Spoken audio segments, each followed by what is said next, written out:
Hi guys, welcome back to the second episode of the Fight podcast with Sharir Richmond. Hello. And with me, Jan. Hi.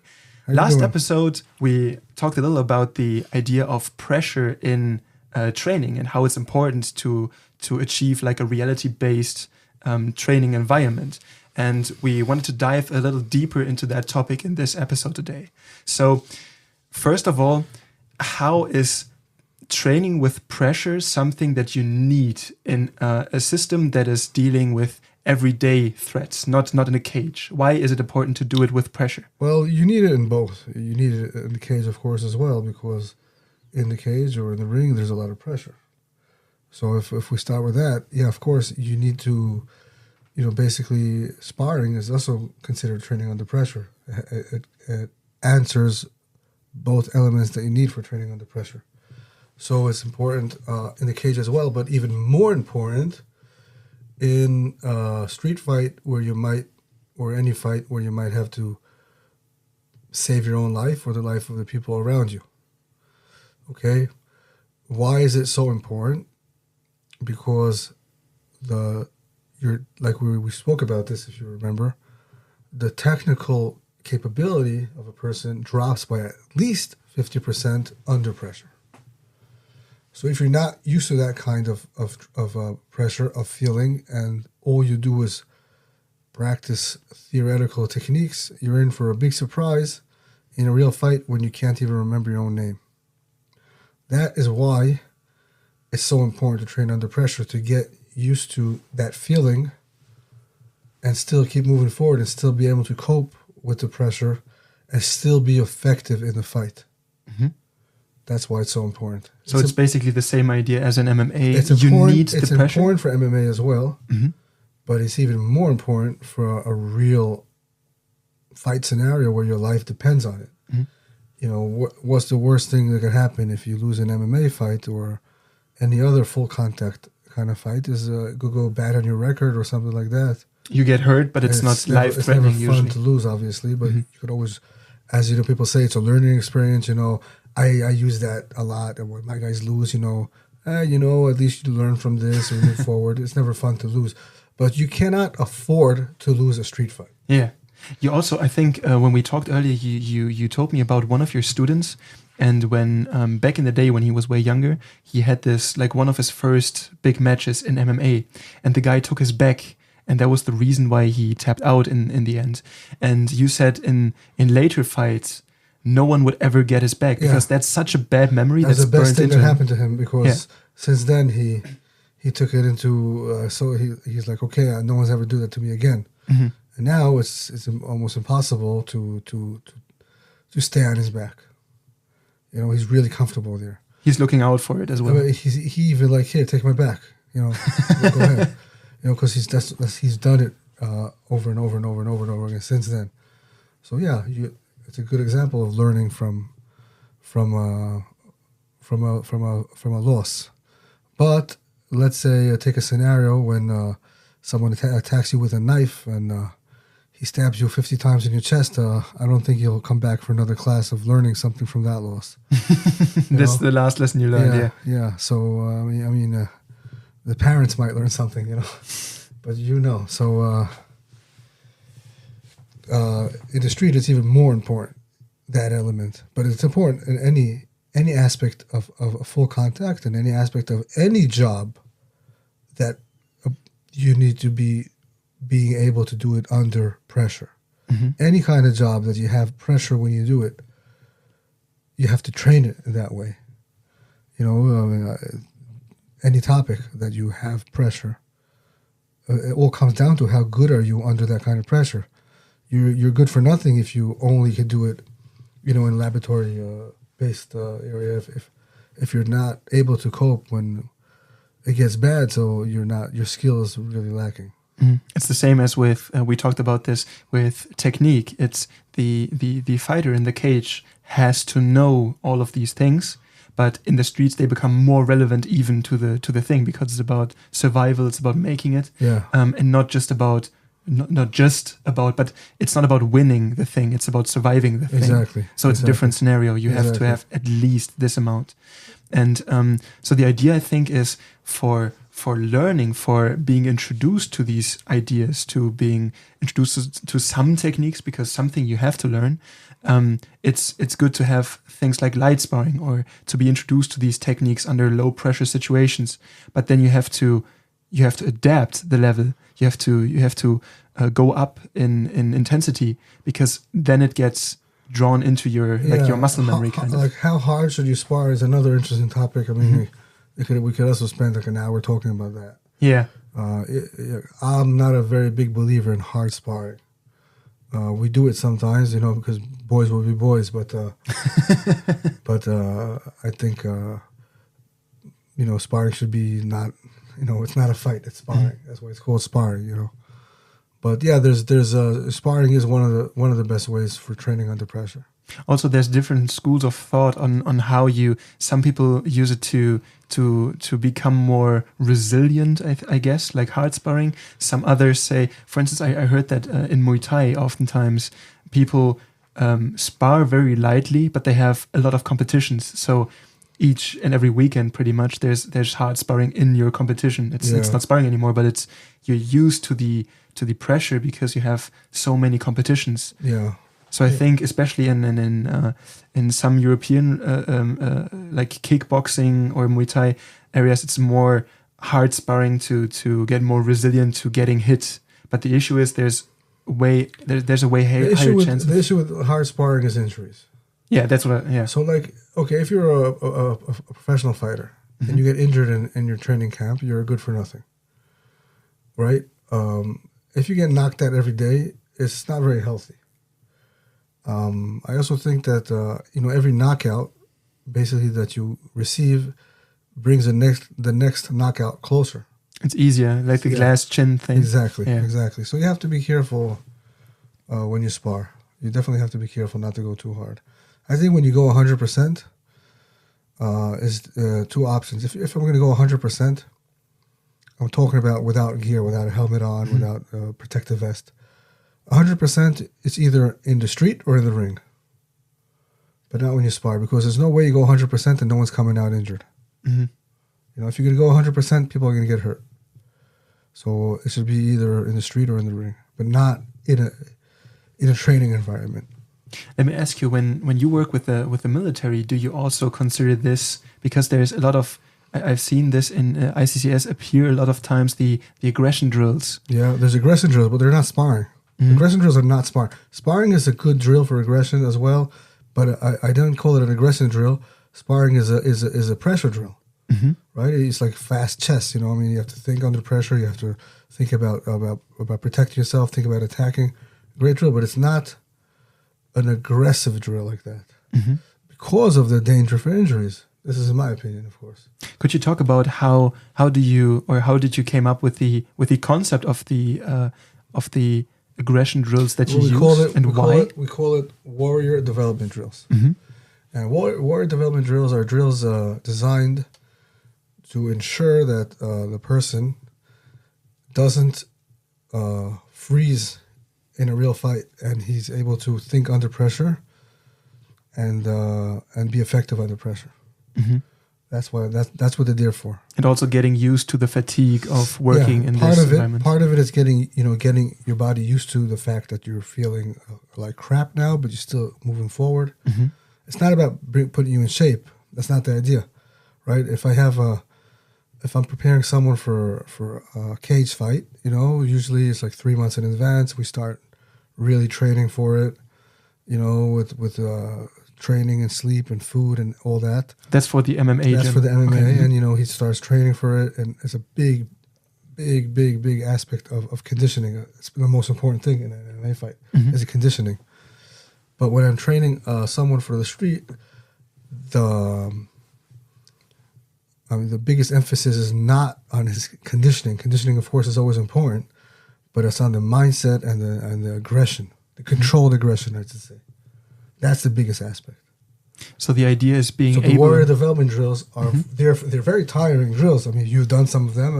I know you felt them, but they're very tiring drills. But I'm not there to get them in shape. That's not my job.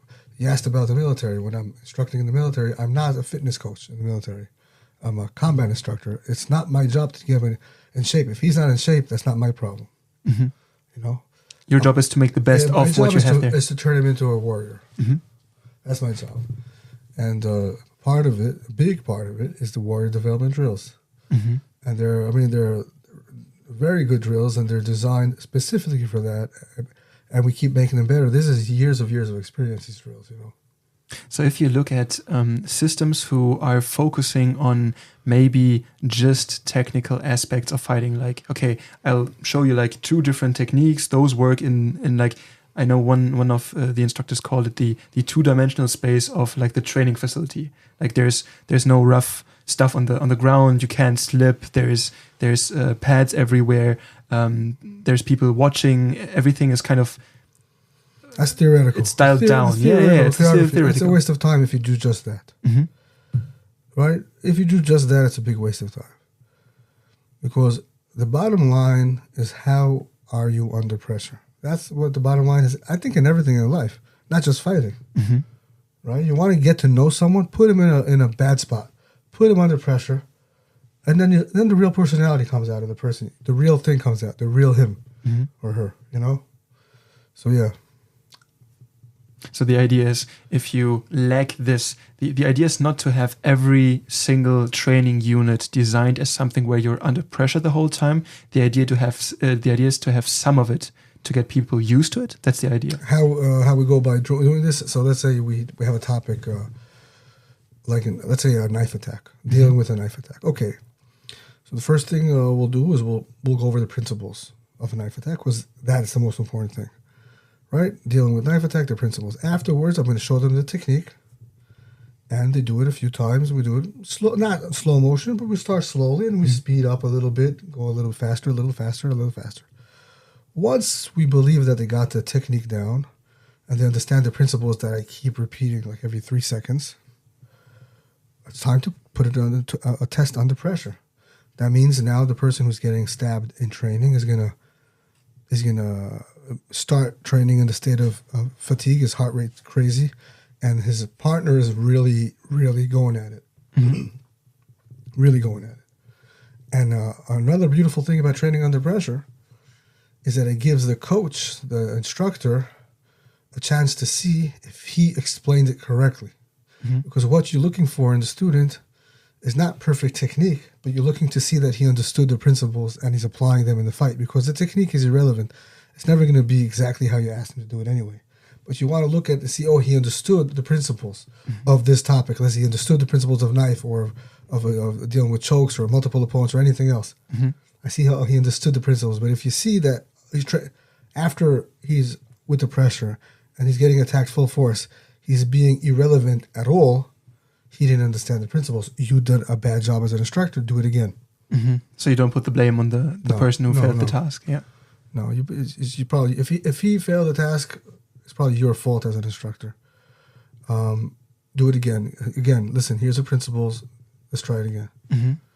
So what do you think of, I've seen this one training method or like scenario where they put, I think, like 3 or 4 stations behind each other. Like you had to go underneath like a bridge or something.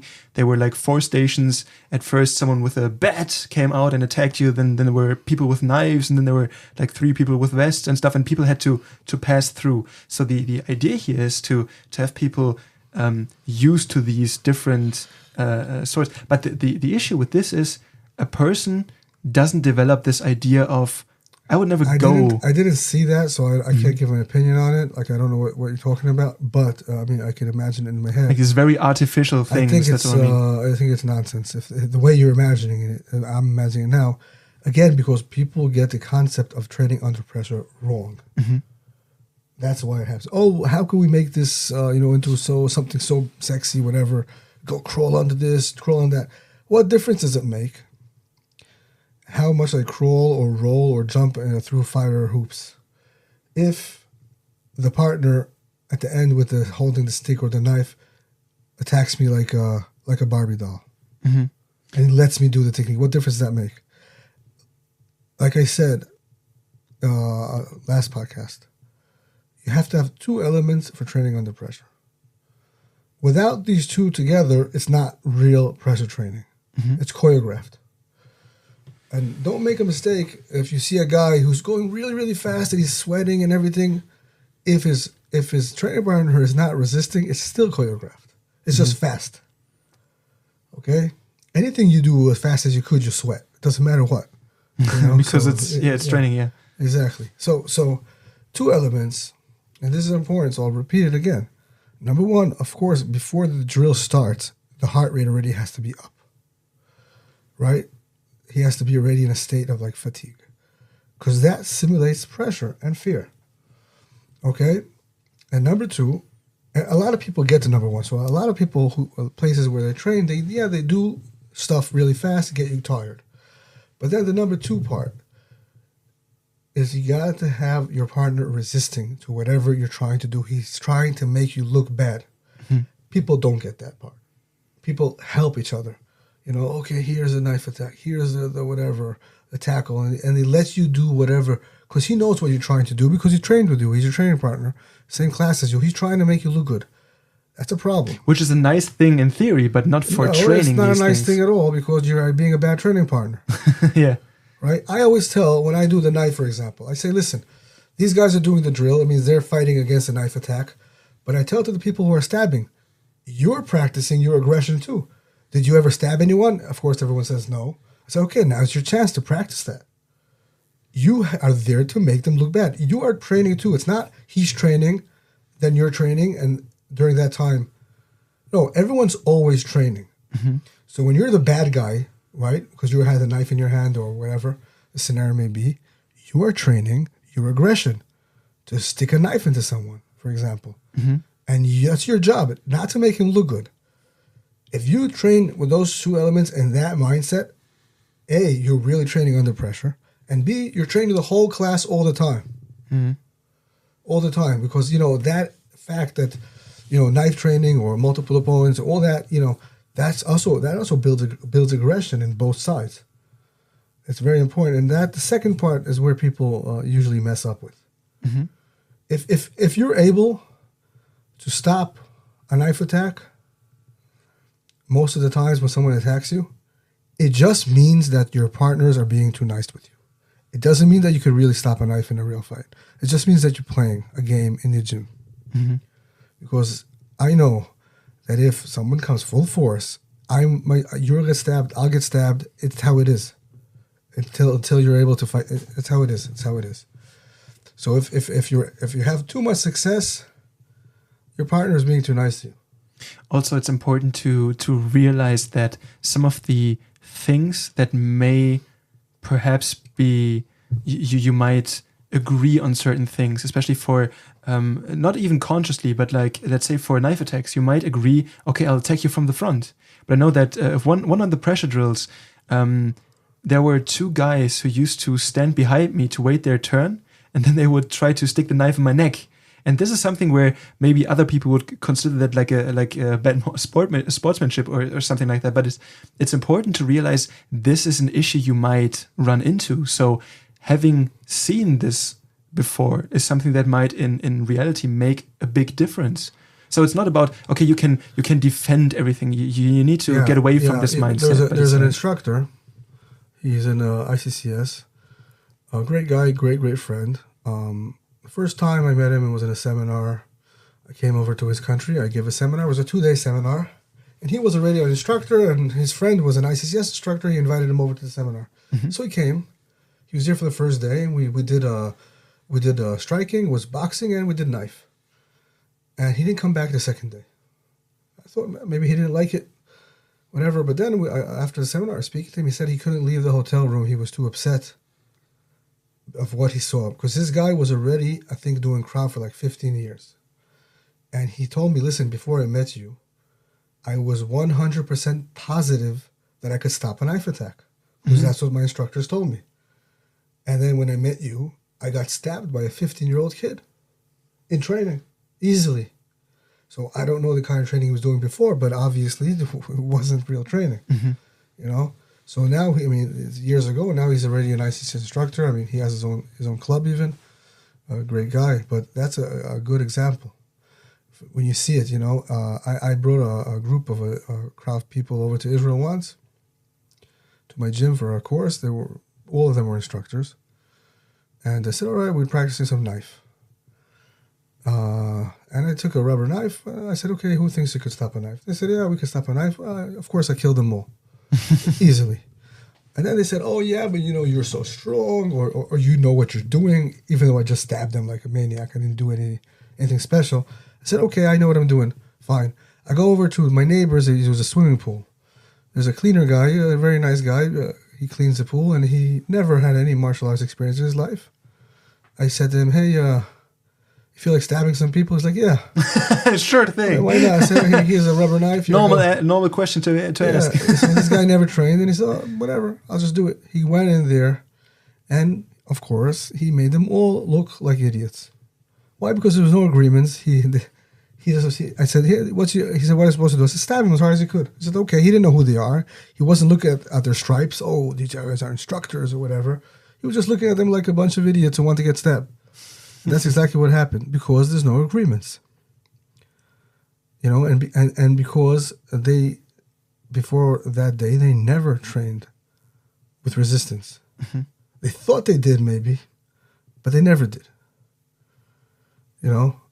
So again, training under pressure is everything in reality fighting. And reality fighting is cage fighting is a real fight. Street fighting is a real fight. But that's what it is. If you're combat is real fight. Combat, fight is a fight. If you're not able to do it under pressure, you're not able to do it at all. I don't care how you do it. Slow motion, shooting the same way. Mm-hmm. Same exact way. If you're able to put a bullet in a target, when you're taking 20, 30 seconds to shoot with your handgun, great. But that's sports shooting. Competition shooting. That's not a combat. When a guy's running at you 2 meters away and you have to put 5 bullets in him as fast as you can, that's a different scenario. That's pressure. Same thing. It all comes down to how good can you shoot under pressure? Mm-hmm. How good can you fight under pressure? That's why the warrior development drills are so important. Yeah, and it also makes you more comfortable in situation of pressure, because you're getting used to it. You're used to that. You're used to that feeling. Yeah, it's not new for you. Yeah, it's not the first time you experience pressure also, in the you real. used to that feeling of fatigue when you can't breathe. What happens is a lot of times you make people run for a minute or whatever, and then they already, when the drill starts, they can't really breathe, and then a guy starts attacking them, being all aggressive, and what happens is they get nervous from the fact that they're not breathing well. Mm. And then they don't feel prepared. They get screwed mentally first before they get physically. Mm-hmm. But when you get used to that you're tired and everything is okay, it's also mentally easier for you, because it's not new for you, that feeling of shortness of breath and all that. Also, when I introduce beginner students to like a pressure situation, and we haven't really, or they're new to this concept. An issue that I see oftentimes is when do I strike? When do I perform? When do I kind of get the things going that I've learned so far? And I think that's something where when you're used to this pressure, it's easier to decide these things, because you feel calmer for a longer period of time into the conflict. And I think that's important for also making the right decisions under pressure, because you're getting used to this idea of fighting is not really a preventative thing. It's something you do in the moment. And I think that's where a lot of people get this wrong. Like, I do this, I don't get hurt at all. It's not like this. It doesn't work like this. Training with agreements. That's exactly the biggest problem with reality-based training. Is that thing. Mm-hmm. They're getting people a bad habit. Okay, I do A, you do B, and that's what's supposed to happen. But that never happens that way. You do A, I do A back right at you, and I resist, and then a fight starts. Mm-hmm. Your initial technique, I think, hardly ever works. That means the first thing you try to do hardly ever works. And you should be prepared for that. In wrestling, right? First takedown attempt, whatever, there's always a kind of like a fight. It doesn't work. What makes you good is your ability to flow between position and position. Mm-hmm. That didn't work. Boom, I do something else. Same thing on the ground. Same thing when you strike, right? your ability to flow between position to position fast makes you good. And every person who does full contact understands that. Mm-hmm. They don't expect it to work right away. But then, sadly, in reality-based training systems, self-defense systems, there's one solution, this should work, and there you go. And they never resist. So they can't flow between anything just because they don't train under pressure and they don't train correctly. That's very sad. So you think the issue with non-pressure based training that is supposed to prepare you for real-world scenarios is if your one solution to the problem you've learned, or let's say you have 8 different solutions from 8 different angles, whatever, it doesn't work. One of them doesn't work. There's nothing left there. There's nothing left because you can't fight. Right? Nothing ever works the first attempt. Mm-hmm. That's why you have to be able to flow. That's why you have to do a lot of sparring, a lot of grappling, a lot of wrestling, a lot of warrior development drills. Mm-hmm. It's as simple as that, you know. And it's a problem with reality-based training. It's like, okay, here's your solution. But it's not baking a cake, you know. I was thinking because we talked about this some time ago, where you said when you work for the military, you have a limited time you have with a recruit to prepare them for hand-to-hand combat, and with people in your gym or with ICCS. Maybe they're like indefinitely training with you. Maybe they're working with you for like 12 years. Maybe they just stay. Like it's a thing that continues on. And how do you make this decision? How do you boil things down to say, okay, this is what you have to know. This is what you should know if you really want to be able to fight. But how do you decide which things under pressure are more important than other things under pressure? In the military?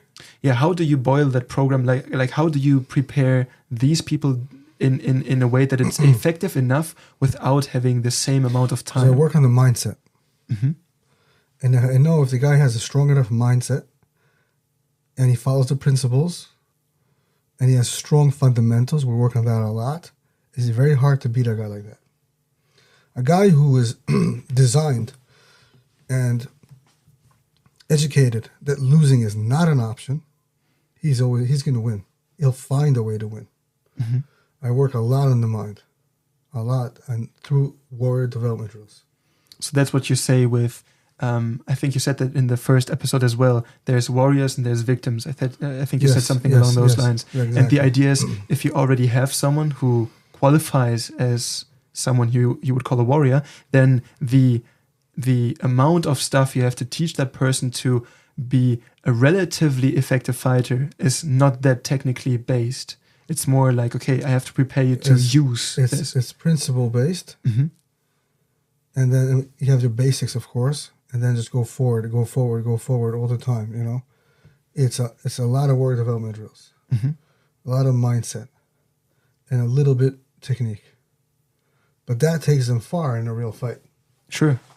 That takes them far in a real fight because they go forward and they have no doubt about what their goal is, to destroy the enemy. Mm-hmm. And they'll do what it takes.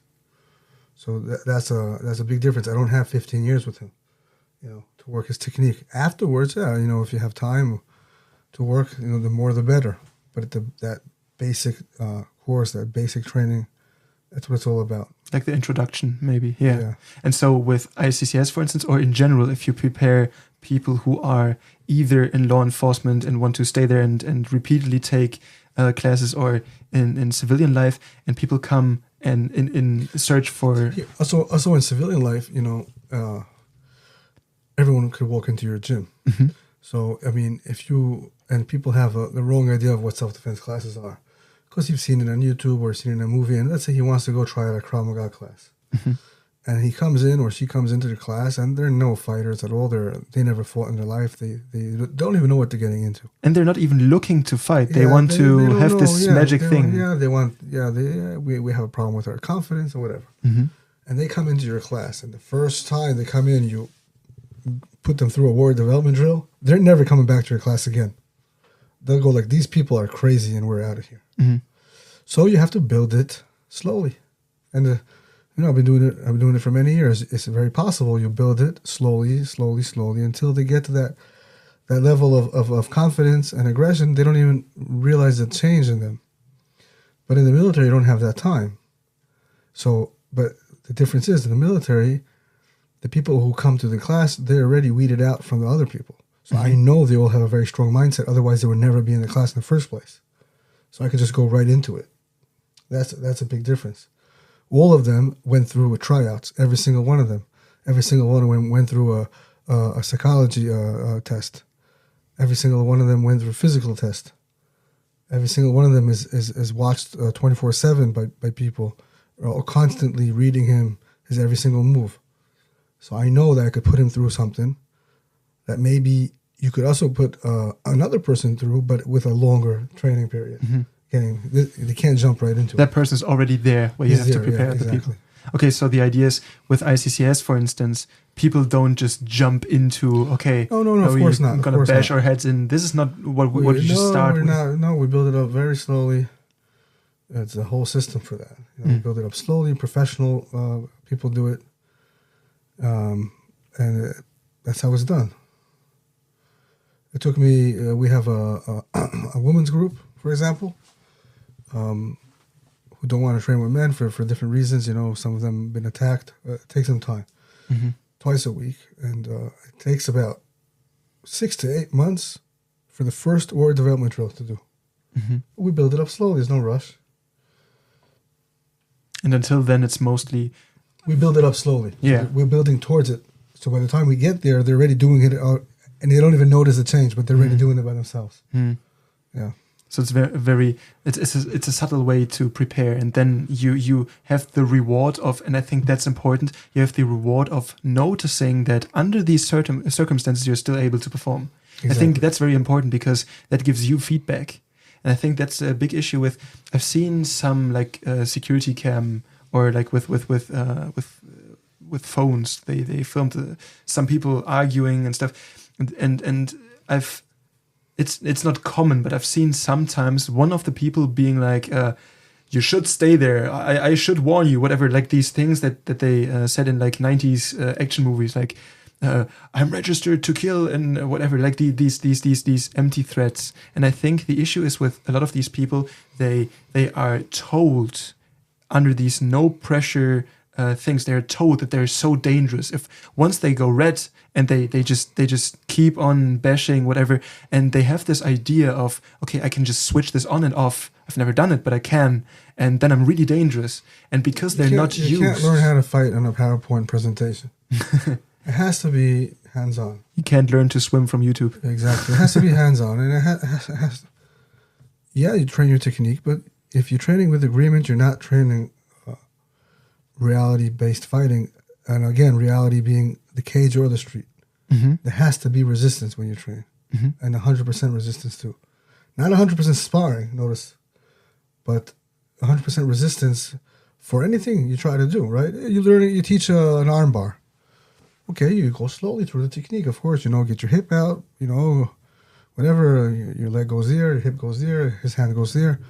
But afterwards, what? You grapple, and then he doesn't give you the arm bar. Only then you learn how to really the timing to take it. Yeah, sure. Right? It's important. And yeah, you can't learn if you just slowly. And also how to improvise to get it. Yeah, of course, if you do it slowly and the first time, some people are like that, they're a little bit of a-holes that way. They resist you right away. The guy never did it before, but he's always like, hey, look, it doesn't work. He's not able to do it. Of course, he never done it before. He knows what what he's about to do. So yeah, you build it slowly, but then it's it's time to grapple. There's also, especially in wrestling, there's techniques that don't work if you don't apply pressure. Snap down takedowns, for instance, you can't do that if you don't have pressure in this. Right. So yeah, that's Also, I think a very important thing that training with this amount of pressure offers you is being humbled. Because if you're running around thinking you're hot shit and now you're confronted with someone who has some proper experience fighting, then that person feels comfortable. I always say when I teach a knife, for example, I say, listen, I'm not here to make you feel good. I'm here to make you respect the knife. And I always say, hey, none of you could stop a knife attack. None of you. It's about minimizing damage. So now when you understand that, you also know what to be careful of. You don't have this false confidence that can get you killed. So, okay, I know how dangerous it is. That's one more reason why you don't want to fight. and why avoiding a fight and de-escalating and situational awareness and all that is so important. And why it's worth doing, yeah. Because you know what you can get yourself into if you think you're a hotshot. You know, the other person who has a knife, he doesn't know who you are. He doesn't know you train twice a week, you know. And you shouldn't tell. That's also a thing that I saw. I'm trained in whatever, and it's like, yeah, easy tiger. That differs. It doesn't work like that. Yeah. Also, it's about if you're constantly training. I think that's a big thing with most combat sports. If you train against people who are way better than you, then you're always staying humble. You're not like, okay, I can kick anybody's ass. It's like you have a real approach to fighting. You have to put your money where your mouth is. Yeah. And because of that, it's a humbling experience. You know, you see that a lot, you know, in full contact sports. You know, people are more humble because, you know, you're going to talk too much.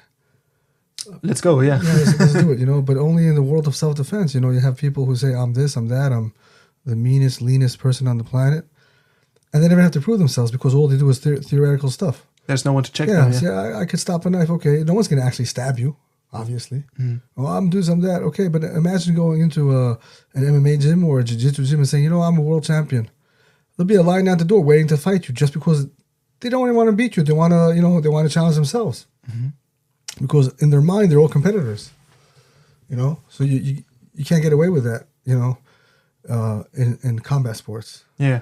I've heard that with people who have high belts in some grappling sports, who said, okay, I'm annoyed by the level that I have because sometimes I just go to a gym just to train a little, like a stranger's gym, and just open mat things, and everyone who's just a grade below them, a belt below them, but even those who are like 2 or 3 belts below them, they wanna kick their asses because it's like proving themselves. Okay, we fought against someone, we caught someone in like an armbar, for instance, who's like 3 levels above us, and that makes for like not street cred, but it's like, okay, I did this thing. Yeah, I've seen a lot of people on the other hand who say, oh, we're reality-based fighting, you know, we do street stuff and we never spar because we kill people.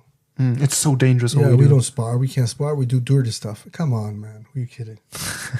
You know, if it doesn't work in this ring, if you can't, it's not gonna work in the street. You know, and if you don't spar, what does that tell me? All you do is theoretically think all the time. You may be hitting the pads or stuff like that, but you don't punch each other in the face. I mean, that's the most basic thing in fighting is getting used to hitting people or getting used to getting hit. Yeah. You know. But let me ask you something, especially with, like, you just talked about these dirty tricks.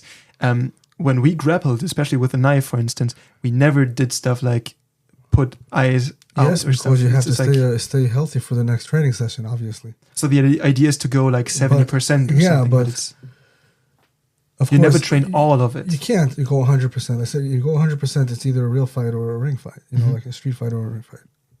They're both real, but you're not gonna put a finger in someone's eye in training, obviously. You know. And by the way, you don't put a finger in someone's eye in training. You know, sometimes you don't even have that habit in the street. Right? You have to work on position. You have to be an expert on positions in the street fight, on the ground I'm talking about. If you want to be able to stand up again, you have to be an expert on positions. How otherwise, how are you going to stand up? You know? And so the idea is to get as close to a real fight as safely possible. Right, exactly. Close to a real fight is not as if you're hitting someone's eye or hitting pads. It's actual fighting. Physically, you know, fighting. Also, I think with these... If you train in scenarios, when you talk about how would you approach someone in, you just draw up some sort of scenario, how would you approach it? It's important that people stay loose with it, because getting creative with how you would approach it is something that you could do if you're used to the pressure. If you're scared for your life, there's very little of your thinking capabilities still intact when you're under so much adrenaline. So I think it's important to get people used to all of this so they're more loose with the situation. A lot of people that do scenario training, they're basically playing games. Like dress up. Yeah, dress up games. It's not really. There's no pressure. Again, if there's no pressure, if there's no resistance, you're not training. You're playing. Just playing a game, you know, toy soldiers or something. But it's a waste of time. To a big extent, it's a waste of time. Put the gloves on and hit each other in the face. That will get you ready for any scenario. You know? Train under pressure. We do scenario training so well, but if we do scenario training, the guy who's doing the scenario, he comes in when he's already really tired, and then he actually gets attacked. I mean, really, he gets smashed. That's scenario training, you know. And for the whole grappling aspect, because this is something that people from the like self-defense community might say, especially in MMA, for instance, a lot of the fighting takes place on the ground, and this might make sense when you're 1v1, but something that appears a lot of the time in these like in forums and stuff is the idea that I would never go down to the ground, man, because I don't want to be kicked by the next dude. And the issue with that, because you train a lot of grappling, right. Why do you do it? First of all, if you don't want to go down to the ground, you better know wrestling and grappling. How else are you gonna stop a guy from taking you down? How are you gonna stop him? And if you're on the ground, if you're not an expert at escaping positions, how are you gonna stand up again? Mm-hmm. Right? If one person wants to go to the ground, usually you go to the ground. Especially if you have zero knowledge in wrestling. So the more you grapple, the more you wrestle, the less of a chance of being on the ground you have. Right? And also, you'll be able to stand up much faster. But that's just the reality of it. Yeah, it's not good to train just the ground, and that's one of the issues I have with the grappling arts. Mm-hmm. That they useful to an extent. Useful to an extent, and also that they accept the fact that they're on their back. Mm-hmm. They accept it. Okay, now he has top position, I have bottom position. Let's bump our fists and let's fight. Mm-hmm. Which is a great sport, but it gives you a very bad habit of staying on your back. Yeah, we never accept the fact that we're on our back. Never. We'll do everything in our power to stand back up again. By the way, when you fight a guy who has that attitude and then a guy who has a grappling attitude, you see that the grappler has a problem keeping on. He has a problem keeping the guy on his back because he's always standing up like a cork. That's a problem with grappling arts. That mentality. One of the problems. So you have to have the mix of all. But saying, we don't do ground because we don't go to the ground is total nonsense. Especially when you have to think about someone who might want to take you to the ground, might feel comfortable on the ground. No one asking you. You're going to the ground, buddy. Let's go. And especially it's probably the field where someone else feels comfortable. Why else should that person take you down? It's not only that. It doesn't. You lose your balance a lot when you fight because people throw big punches. Mm-hmm. Not even you. Maybe you're a boxer and you throw good hips and all that. But a guy in front of you is a little drunk. He throws big haymakers. He loses his balance. He falls right on top of you. That's one thing. People slip. The floor is wet, or there's something. Your leg hits a rock, or multiple opponents. You end up on the ground a lot, whether you like it or not. Mm-hmm. And you want to stand up again. Well, be an expert in positions. Then you know how to stand up. Now you know how to move your hip. Now you know how to bridge. Okay, let's. Okay, now you know what the underhook is. Let's start standing up. If you don't know these terms, how are you going to stand up? What's your plan? To bench press him over you? I've heard you say that your focus in grappling, for instance, or in wrestling, or whatever it is to be able to say the other person, the attacker maybe, chooses the ground of the fight in the moment that person attacks you. So you have to be proficient enough in that area of fighting to not take the fight there. So you have to be good enough on the ground to stand up again. Exactly. You have to be good enough in boxing to not get hit. Exactly. You want to know how you want to be able to stand up. Well, know what your enemy could do to you. The first rule of combat, the first act of war, I should say, is intelligence. Learn what your enemy is able to do to you. Mm-hmm. But if you never wrestled and you think you could stay standing just because you're box, you're in for a big surprise when he shoots into your legs. What you going to do? You have no idea how fast that is. And even if you hit him on the way in, so what? So what? You think it's going to... Now you're both down, Yeah, every punch is going to knock him out? Of course not. He gets hit, he still shoots in. So, number one rule is intelligence. Know what your enemy is capable of. Know what his tools are so you can stop him. Mm-hmm. Right? And like I said last time, rules of combat, they never change. The battlefield changes, but the rules don't. And you want to have... You can't go into a fight blind. If I want to go into a war with another country, you have intelligence for that. How big is the army and what kind of tanks they have? into the very smallest details. Okay, maps, yeah, sure. If you have an MMA fight, okay, let's watch the videos of the other guy. Let's see what he likes to do. Let's see how we could counter it. How we could put a game plan. Every fight's a different game plan. Mm-hmm. It should be the same thing. That's the rules of combat. So okay, I'm preparing to fight against and in the street it's even worse because you don't know who you're fighting. Yeah. So you have to be able to fight anybody. A boxer, a wrestler, a guy who likes to fight on the ground. Maybe it's a knife. Maybe it's multiple opponents. Yeah. Okay, so what could they do? And now that I know what he's capable of, A, I respect him a lot more. And B, I know how to fight it. But if I'm just going in there blindly and saying, I kick everyone in the balls all day, no one can stop me. Well, good luck. I think that's a great summarizing point. So thank you for talking to us today. Thank you for being here with me again. And we'll see you guys next week with a new episode. Bye-bye.